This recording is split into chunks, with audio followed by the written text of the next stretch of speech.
Chairperson ও সাবেক প্রধানমন্ত্রী বেগম খালেদা জিয়ার মৃত্যুতে দেশ জুড়ে শোকের ছায়া নেমেছে। ৩০ ডিসেম্বর ভোর ৬টায় রাজধানীর এভারকেয়ার হাসপাতালে চিকিৎসাধীন অবস্থায় শেষ নিঃশ্বাস ত্যাগ করেন তিনি। তার মৃত্যু বাংলাদেশের রাজনৈতিক, সামাজিক ও সাংস্কৃতিক প্রেক্ষাপটে একটি বিশাল শূন্যতা সৃষ্টি করেছে। দীর্ঘদিন ধরে অসুস্থ থাকার পরেও দেশের জন্য অবদান রাখা এবং গণতান্ত্রিক আন্দোলনে অপ্রতিদ্বন্দ্বী ভূমিকা রাখার কারণে তিনি দেশের জন্য একটি যুগান্তকারী রাজনৈতিক ব্যক্তিত্ব হিসেবে স্মরণীয় হয়ে থাকবেন।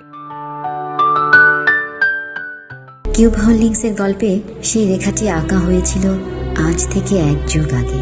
নকশাই আমাদের ভাষা। Cube holdings limited. তার মৃত্যুতে তার ছেলে ও বিএনপির ভারপ্রাপ্ত চেয়ারম্যান তারেক রহমান ফেসবুকে একটি গভীর শোকভরা স্ট্যাটাস দিয়েছেন। তিনি লিখেছেন, আমার মা বিএনপির চেয়ারপারসন বেগম খালেদা জিয়া সর্বশক্তিমান আল্লাহর ডাকে সাড়া দিয়ে আজ আমাদের ছেড়ে চলে গেছেন।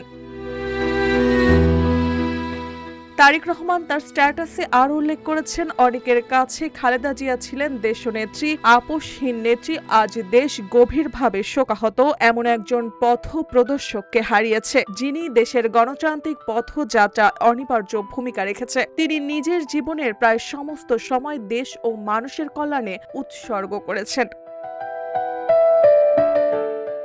তিনি বলেন, খালেদা জিয়া একজন মমতাময়ী মা, যিনি জীবনভর লড়েছেন স্বৈরাচার, ফ্যাসিবাদ ও আধিপত্যবাদদের বিরুদ্ধে। তিনি নেতৃত্ব দিয়েছেন স্বাধীনতা, সার্বভৌমত্ব ও গণতন্ত্র প্রতিষ্ঠার সংগ্রামে। ত্যাগ ও সংগ্রামের ভাস্বর হলেও তিনি ছিলেন পরিবারের সত্যিকারের অভিভাবক, এমন একজন আলোকবর্তিকা যার অপরিসীম ভালোবাসা আমাদের সবচেয়ে কঠিন সময়ে শক্তি ও অনুপ্রেরণা জুগিয়েছে।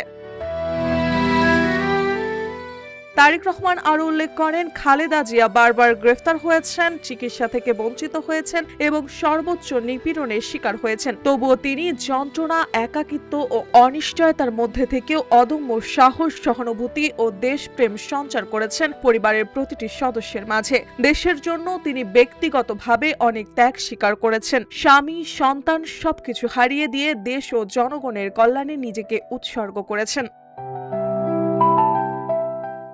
শেষে তারেক রহমান বলেন, তিনি রেখে গেছেন জনসেবা, ত্যাগ ও সংগ্রামের এক অবিস্মরণীয় ইতিহাস। আপনারা সবাই আমার মায়ের জন্য দোয়া করবেন। তার প্রতি দেশবাসীর আবেগ, ভালোবাসা ও বৈশ্বিক শ্রদ্ধায় আমি ও আমার পরিবার চিরকৃতজ্ঞ। নিউজ ডেস্ক, রূপালী বাংলাদেশ।